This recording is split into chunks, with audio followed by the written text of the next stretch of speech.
I'm Larry Ray, President and CEO of American Manganese, Inc., listed on the TSX Venture, ticker symbol AMY, A-M-Y, with proprietary patents in the U.S., China, and South Africa. Our focus is on recycling lithium-ion batteries for electric vehicles. China recently legislated the responsibility for recycling onto their electric vehicle manufacturers and importers. For more information, please visit AmericanManganeseInc.com or phone me, Larry Ray, at 778-574-4444.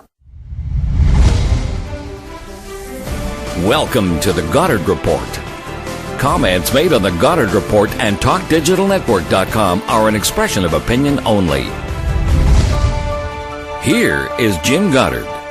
My guest is Rafe Mair, former BC Cabinet Minister and Canada's longest-running #1 radio talk show host.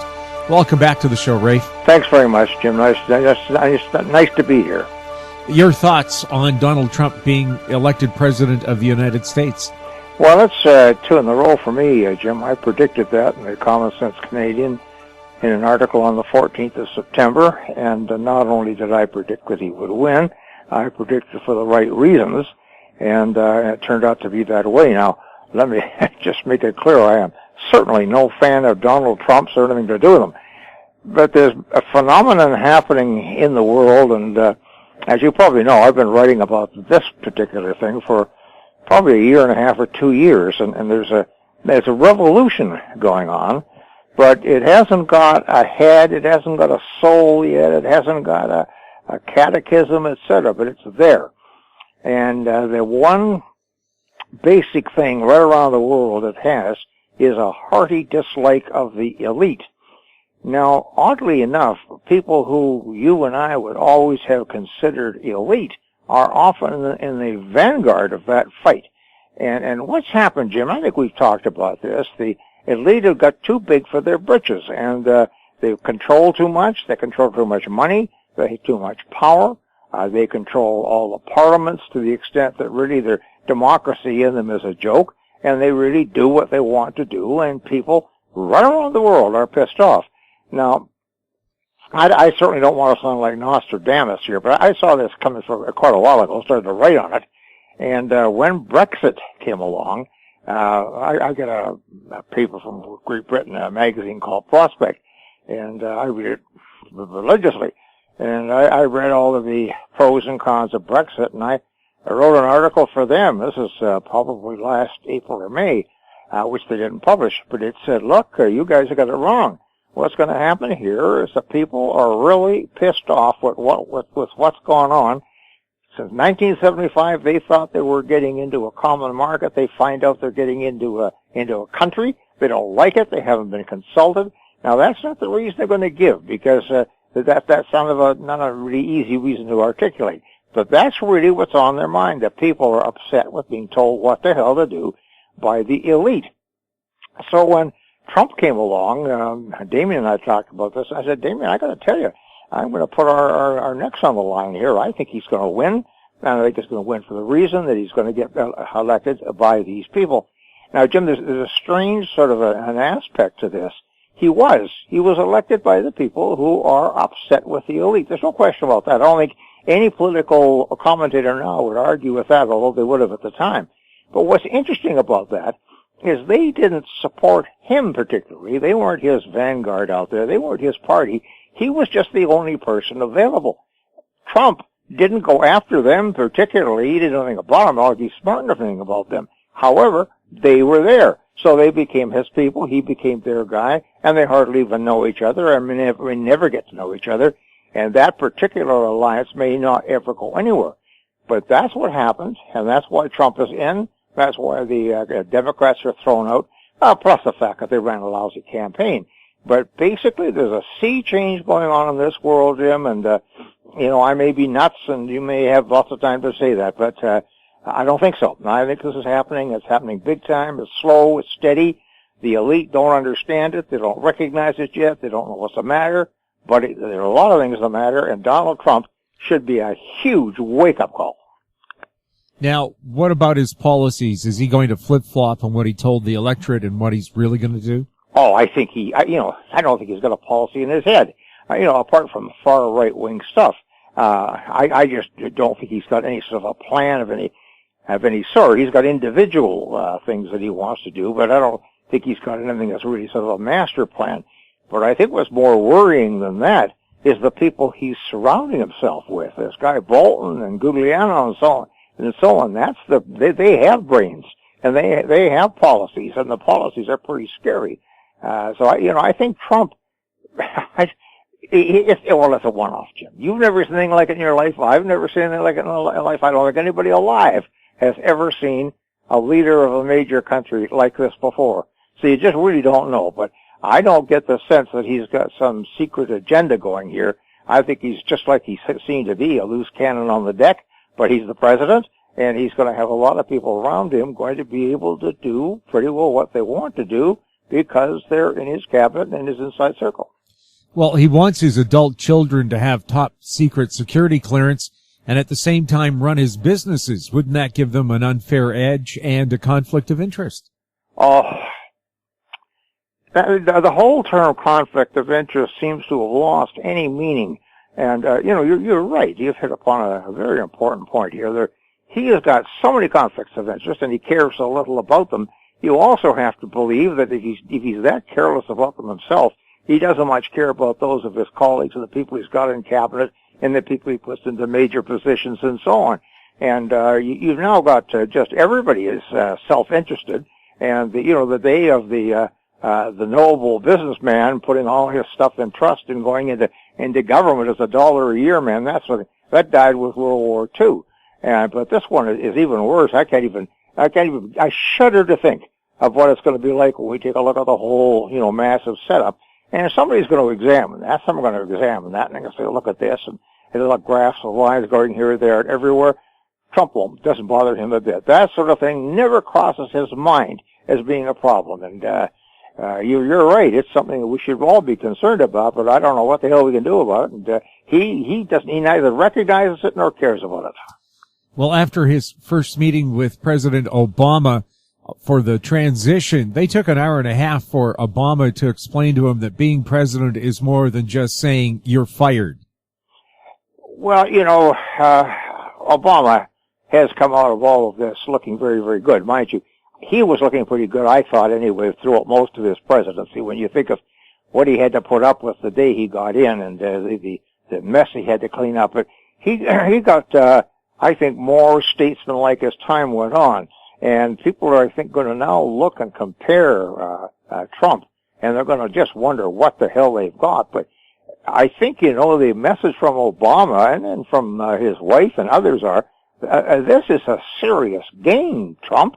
This isn't a kindergarten. You just come wade in here and bring all sorts of ideas in, try them. If they don't work, try something else. And we have huge obligations around the world. The consequences of failure in those obligations is enormous. And this is what troubles me. I'm not nearly so worried, Jim, about Trump going out and declaring war on somebody or dropping a bomb by mistake. I'm more worried about him simply not understanding what the hell he's doing, being taken advantage of, and by the time anybody can do anything about it, it'll be too late. Now, let's not get too pessimistic here. You just never know. Probably the worst, or at least the second worst behind George W. Bush, president of history, a guy named Warren Harding. He once made a very wise statement. He said, the White House is an alchemist. It changes the good into the bad and the bad into the good, and you never know what it's going to be like until after the term is up. And that's true. You look back in history, you'll see a lot of men who became presidents that didn't look like they're going to be any good, and they turned out to be okay, and others exactly the reverse. So we really don't know and can't make a judgment until we see them for a while. However, seeing that, when I go out to the racetrack and I see an old plug with one lame leg and he's 25 years of age and his jockey is drunk, there's a possibility he's going to be okay, but I don't think so. I think I'll bet on somebody else. And that's sort of the problem here. It's very hard to bet on Trump knowing his track record. But having said that, we have to, wait and see and give him a chance.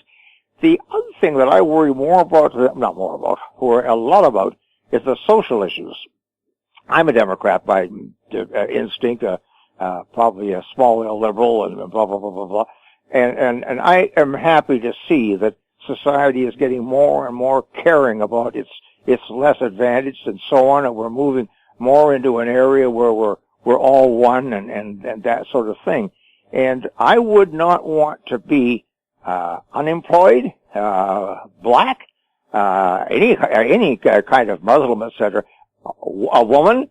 There are just all sorts of things now where we had sort of got rid of the idea we should discriminate, and that was a bad idea, and we're rightly teaching our kids no, and it's come back as fashionable again. And that's what's troubling me more than anything else, is there going to be unrest. Now, if I were a black in the South being beat up by the cops, you're damn right I'd be unrestful. And I think, this is something that would be a really sad, a terrible consequence of all of this. Let's hope not, but it's certainly pointing that way. I don't see any optimistic sign on that front. Well, Saturday Night Live did a skit saying, social white people, now you'll get to know what it feels like to be black in America. Yeah, that's right. The interesting thing too is that black America has come a long way, and not just because Obama was black, but because they've just advanced a long way in the last number of years, and I think had reached the point where they were ready to knock on the door and say, wait a minute, we're entitled to a hell of a lot more than this. You got us so that we're not going to be beaten up in jail and so on, but we're entitled to more than this and so on and so forth. We got dignity and so on. I think they had reached the point where white people and others were understanding that. And I think that's going to be just, it's going to be a goner for 4 or 8 years now as long as Trump is there. I think people, Jim, I don't mean to sound like I'm ogling a movie star here, but I think people took a long look at Barack Obama and his wife Michelle over the last 9 years, and a lot of people said, Jesus, I didn't know blacks were like that. I didn't know they had those kind of people. And of course they do in abundance, just like everybody else does. But the stereotype of the black coming out of Chicago was not Barack Obama, the president of the paper at Harvard, or his wife, who's I hate to say, she's probably even brighter than he is. And I think that's done an awful lot for black people, and I'm afraid they're going to lose a lot of that in the present circumstances. We'll have more with Rafe Mair right after the break. Gem International is a new diamond explorer in the richest diamond producing country in Africa, located next to the 4th largest producing diamond mine in the world. International Spotlight is on an 1109 carat diamond recently discovered in Africa by a fellow Canadian junior with a proven operator and finance team. Gem International trades on the TSX Venture Exchange, symbol GI. Visit us at gemdiamondmining.com. In Goddard we trust. Welcome back. We're speaking with Rafe Mair. Rafe, what about the state of BC's politics right now? Conditional approval to an LNG plant in Squamish? Oh, I think, don't you think it's marvelous that the Premier is going off to Buckingham Palace to sell things there? People will be critical of that. And I said, no. Churchill went to Buckingham Palace. Gladstone went. Disraeli went. Why shouldn't Christy Clark? I mean, this woman is an absolute wastrel and an airhead. There are a lot of things we need done around here, but we don't need visits to Buckingham Palace. The province is in a lot of bad shape, and I think most people are seeing that more and more and more. I know we're in an election year, and that's the time to get your face in the public all the time, but we really have got some problems, social problems, economic problems, and I think the problem that's worse than that, Jim, we can see they're going to get worse on the horizon if we don't start doing something about it. And we need leadership. I don't know that any leader is going to come along and say, look, we'll straighten all of this out. But we sure as hell don't need somebody that's prancing around the world. Now, the LNG, of course, we're going to be the victims of it here in Howe Sound, except I don't think it'll ever go. But anyway, we will be the ones. Look at all the time and money and so on we wasted to get that approval from the federal government. That's all they have is an approval. They're a hell of a long way from ever manufacturing a product. And to put our entire sort of eggs in the basket of LNG for the last 8 years, it's just disastrous. There are things that we should have been doing in infrastructure and education and health and so on that aren't being done. And when times get a little rougher, they won't get done. And I just despair. when I heard she was going off to Buckingham Palace, I was just livid. I thought, my God, talk about circuses and so on, and the Roman emperors. This is not, even if she had something to do there, which I don't think she could possibly have, it's not the image people of British Columbia need right now. They don't need somebody sitting having tea with the Queen. They need somebody with some ideas to how to get this province back running again and make sure it's going to be safe over the next 10 or 15 years, and that's not happening.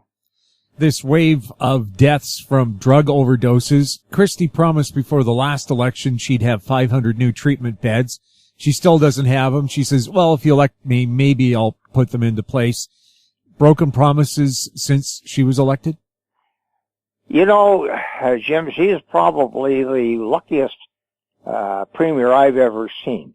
She's got a string of promises like that, which haven't just not fully been kept, not been kept at all. Just appointments that have been put to people. It goes on and on and on. Under any other circumstances, there would be somebody there to raise hell and take her place. But Horgan still hasn't got off his ass and done anything, and I don't think he's going to. So her strongest suit right now is there's nobody to take over for her, so she's not being examined for what she has done in any realistic terms because nobody can see anybody that's going to come in and do anything any different. And this is the sad part of all of this. Mr. Horgan's got time left, but I think that the public, what you're saying is the public wants some policies. They want to see the policies, and they want to see them fulfilled. They want to see a timetable for beds in hospitals. They want to see a timetable for the various things that this province has to have, not just promises. And here we have this woman just full of hot air and all these promises, and there's no point even listening to them because nobody's going to do anything about it anyway, and nobody's going to run against them. So it's a strange election because usually you have bitter fights over philosophical questions and policies and so on. But this one just doesn't seem to have anything, and I live in fear she might just fall back into office. The Supreme Court of Canada ruled BC has to allow the teachers to have a say on the composition of the classroom and what kind of instructors are in it. Well, this is the second time the Supreme Court of Canada has ruled that a BC government has broken the law when it comes to contracts. Well, excuse me, I'm glad you raised that because to me, that's the big disgrace of the whole Liberal government. And I want to go back and say, Jim, my philosophical sentiments would be Liberal, not with this bunch, but, I'm a middle-of-the-road guy. I'm not looking for communism or this, that, and the other thing. I'm looking for, good, solid government, etc. This is an absolute ongoing disgrace from the very beginning. She started that scrap. She egged the scrap on. When the scrap was settled, she started it all over again. She's been poking at the teachers from the very beginning, and they won, and so they should have. I want to make this point, though. I was very upset to read the Tyee the other day and see that Crawford Killian was saying it was all the trouble of W.A.C. Bennett not giving money to schools. Now, that's the kind of crap that you just don't need to hear. First of all, W.A.C. Bennett put in most of the colleges, the city colleges that are all around the province, and put in Simon Fraser University. So, it's a bad rap. Killian didn't like him because Killian was with the Teachers Federation, and the Teachers Federation have fought with every government that ever existed, and particularly with the Socrates. But that's not where the problem is. The problem is anything to do with the bad old Socrates or the bad old coalition. The problem with the teachers is the bad blood that has existed since Christy Clark went after them in 1991. And it's sad. Now, gotta be said, the teachers aren't exactly free of all this either. While they were snarling amongst themselves as to whether or not to be a union or whatever it's going to be back in my days in the 70s. They were not very easy to get along with, and they haven't been easy to get along with NDP governments either. But that's beside the point. This particular fight has been a disgrace. It's been provoked by the government. They have, it's outrageous that they take people's rights away by legislation. They've been slapped down twice by the Supreme Court of Canada. It's going to cost the people of British Columbia a hell of a lot of money, and there's only one place to point the finger. Also, we're seeing more and more government ads like we do before every election, bragging about everything BC's done, including LNG, something that's not happened yet. Well, that's one place you see, Jim, I've got the advantage of you. I canceled all my newspapers, so I don't have to read those things anymore. I'm just teasing. I did, but I'm just teasing. This is the kind of stuff I suppose you expect to see. But I think you can say in days gone by, at least you could sort through that stuff and get a germ of reality of what people wanted, what they were planning to do and how they're going to do it and so on. There was a campaign kind of came out of all of that. This is just all blather, and I just hope that people recognize that's what it is. There's not a solid idea in that entire party, least of all in the Premier's head.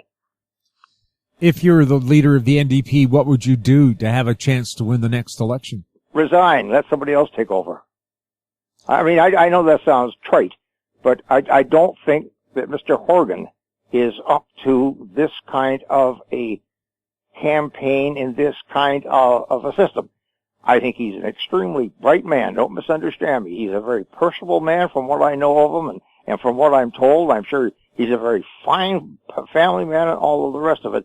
But not everybody is cut out to be the leader of a political party, particularly a left-wing party, which always has its share of inner troubles.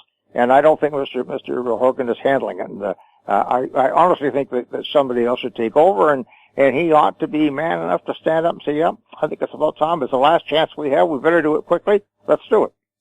Have you ever seen a opposition that's been so silent on major issues? I have never seen an opposition like this in my life. I really and truly have. You got to remember, Jim, I cut my teeth on Dave Barrett and and Graham Lee and Gary Locke and on it went. And I'll tell you, we didn't make a move. We couldn't go to the bathroom without being asked what we were doing. And it was good. We didn't like it at all, but they held our feet to the fire and we didn't make a move without them to justify it. And it was public and so on. And that's the way it should be. The public knew exactly what was going on and they knew what the issues were. You don't know what the hell's going on. I don't know. Can you tell me more than 2 or 3, if that many, critics in the NDP? Who's the critic of this? Who's the critic of that? And the answer is no, you just can't, because they're not there. Well, certainly, back a few years ago, when, I guess, being an old man, going back to Barrett, you knew who the hell the critics were, boy, and you heard from them every day, and the press went, that's the other problem. In those days, there was a press that held the government's feet to the fire. Now we've got a bunch of pussycats that are on the government side. It's just ideal for the government, and nobody's calling them to account, and it's showing very, very badly. Yeah, I see a lot of reading government news releases without questioning the content, who put it together, and what could be done better. Well, it's just sad, and I'm a little unhappy about it because I think I know some of my old friends and colleagues in the media are getting pretty tired of me yapping at them, and I know that I've always said, Jim, and I'm sure you'll remember this when we were colleagues, that I had it easy because I always had a law practice I could go back to. If I got tossed out of my job in the media, I could always go get a good job with one or two law firms, and I'd never have to miss a beat. And that's not so for most people who are working journalists. And when they get a lot of pressure on them from the owners, as they're getting, they just don't have that option to walk out the door. And I understand that. But the public suffers enormously from that. When you compare the work that Von Palmer used to do when the NDP were in and what we knew about the inner workings of government in those days compared to what we now know about the Liberals from Von Palmer and otherwise, it's just no comparison. There's just nothing there. And the public is suffering from it. And I think the worst part of that, too, Jim, is the public get used to it. They don't see it happening, so pretty soon they're thinking of other things, and I guess if they're not reporting it, it probably isn't happening, so, let's not worry. And that's very sad. The media have got an awful lot to answer for in this whole situation, particularly Post-Media, the Vancouver Sun-Province, National Post, and so on. It's very, very sad. We're not being served at all by the media. 2 former faces on global television, Steve Darling and Jazz Johal, plan to run for the Liberals in the next election. Does that show perhaps that Global has been just a mouthpiece or an outlet for the Liberal Party? Well, I wouldn't like to draw that conclusion, because I just don't know. And everybody's entitled to go into politics and take their own position. for all I know, he may be going into the Liberal Party to try to clean it up and make it a better place. I doubt that, but that could be the case. So I don't like to speculate that on individuals going to politics because, quite frankly, I have trouble sometimes wondering why the hell I went to politics. But it certainly shows that there has been a degree of partisanship on the minds of people in politics. But I want more. I just don't know. I would rather leave it at the fact that the owners, the managers of mainstream media, not just the papers, but others, have just not done their job. Matter of fact, they don't only not done their job, they've been working for oil companies and the government, and that's just not the way it's supposed to be. Rafe, I know you've been having some health problems. Best of luck beating those and staying with us for a long, long time. Thank you very much, Jim. I appreciate your patience with me. It's not easy for you to have to suffer through a guy who isn't around when you want him to be and is not too sharp when you do get him. Rafe, it's always a pleasure to have you around. Take care. Bye-bye. Bye-bye. My guest has been Rafe Mair, former BC Cabinet Minister and Canada's longest-running #1 radio talk show host. You're listening to The Goddard Report on TalkDigitalNetwork.com. Find us on Twitter at TalkDigitalNet. Our popular YouTube channel is Talk Digital Network. Questions for the show can be emailed to info@howstreet.com. I'm Jim Goddard. Thanks for listening. Comments made on The Goddard Report and TalkDigitalNetwork.com are an expression of opinion only. The Goddard Report is available online and mobile at TalkDigitalNetwork.com. The Goddard Report is a production of How Street Media Incorporated.